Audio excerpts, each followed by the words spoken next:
that we live on a third world planet. And therefore, the management of this third world planet has to be like third world country management is, because of the inequity, because of the arguments that I made. Now, I want you to hold on to me before I come to the big global thing for my second story.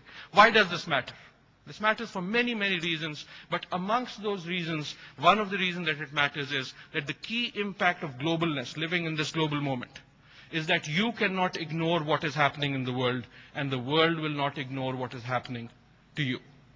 We see this in our foreign policy, we see this in our economic policy, we see this in our social policy, and in some ways the odd thing is that we have tuned off the world because we are so consumed by our daily, I can understand why, but because we are so consumed by our daily realities, we seem to have just switched off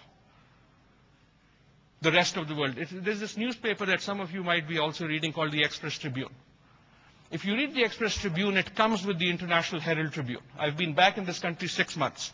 I get the newspaper every morning. I've probably opened the Herald Tribune part 2 or 3 times because the Pakistan part is just so juicy and just so gets me so much into it.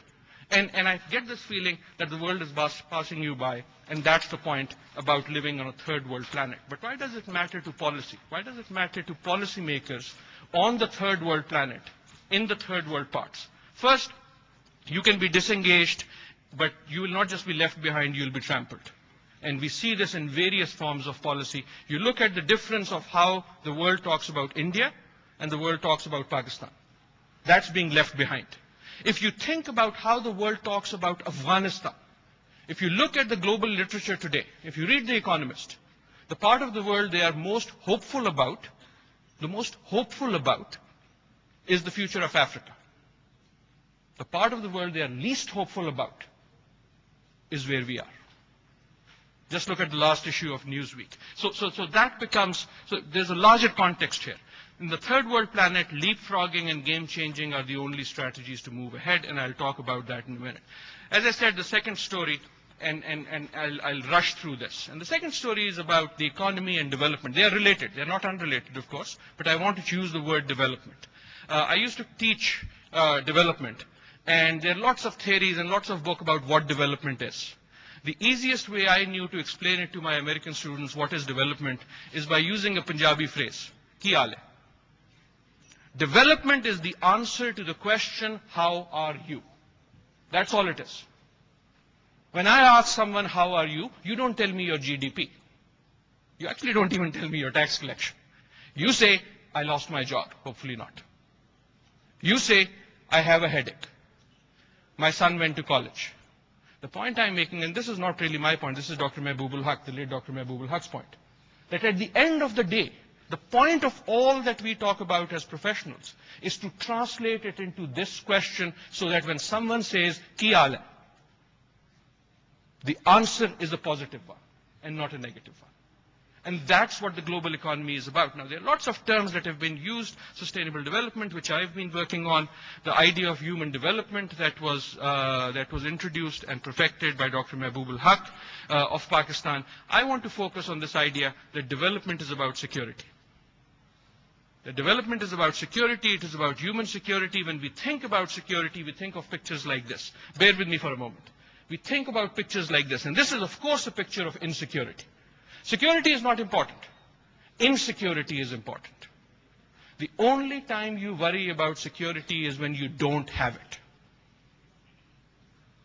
So what is it that makes us insecure? I posit to you, it is not just that picture that makes you insecure. It is pictures like this that make you insecure. This is from a book that I did many years ago. I'm sorry, I'll be a little academic here, but not for too long. If you think about organizing insecurities, there's a point I'm doing this. Where does insecurity come from, and what is insecurity? I shouldn't be talking about this to Pakistanis. We all live in security, so we know what insecurity is. But if you want a theoretical framework, that picture, by the way, is a kid in Kashmir sucking on a bullet. Because that's the toy. That's the toy. That's what insecurity is. If you think about what insecurity is measured by two things. Source of insecurity. What is it that makes you insecure? One is physical violence. I hate you. You are insecure. The other is social disruption. I don't hate you, but I do something that makes you less secure, the financial crisis. The other is the focus of analysis, insecurity at the state level to insecurity at the societal level. I'm not going to go deep into the theory. There's a whole book that I wrote around this, but here is the point.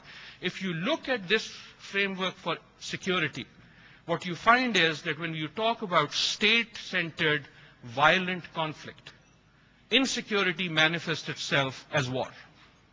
We know that's insecurity. It's clear. When you have violent conflict, people hitting each other, killing each other, but at a societal level, you have civil strife, civil war. When you have state-centered social disruption, you have institutional failure. That's where insecurity comes from. And when you have social disruption at society level, you have human insecurity. The point I would like to make here, again, apologies for the theory here, is if you look around you, you have insecurity at each level. At each level. I'm going to apply that framework. I'm going to apply that framework to one issue that we are all familiar with. Let me run through because I'm behind time. One issue, which is water. How does insecurity impact water? And as we go forth, I'm going to make the argument water is important. So this is the same figure, water and war, water and civil violence, water and institutional failure, water and human insecurity. Some years ago, I did a book on South Asian insecurity. And on water and war, one of the interesting things is this was 7 authors from all across South Asia. We came to 5 conclusions. Only one was unanimous. Can anyone guess what the one unanimous conclusion on human security in South Asia about water would be? It was that India and Pakistan will not go to war over water. Surprising. India and Pakistan will not go to war over water because we've got so much else to fight about anyhow. That in fact water will be resolved one way or the other. There'll be a conflict, there'll be tension, but not a war. The more important thing from that book was the following. At that point, the two countries had been free for 60 years. In 60 years of constant conflict, I'm talking about where insecurity comes from. In 60 years of constant conflict between India and Pakistan, not 1, 2, 3 wars, 60 years of constant conflict between India and Pakistan, the total number of Indians killed by the Pakistani side in 60 years of conflict was less than the number of children only, in New Delhi only, in 1 year only, that die because of dirty water only. Exactly the same number is true for Pakistan. The point is the following. If you are the mother of one of these children, it does not matter to you whether your child dies at the wrong end of a gun or the wrong end of a tap. And yet, as policy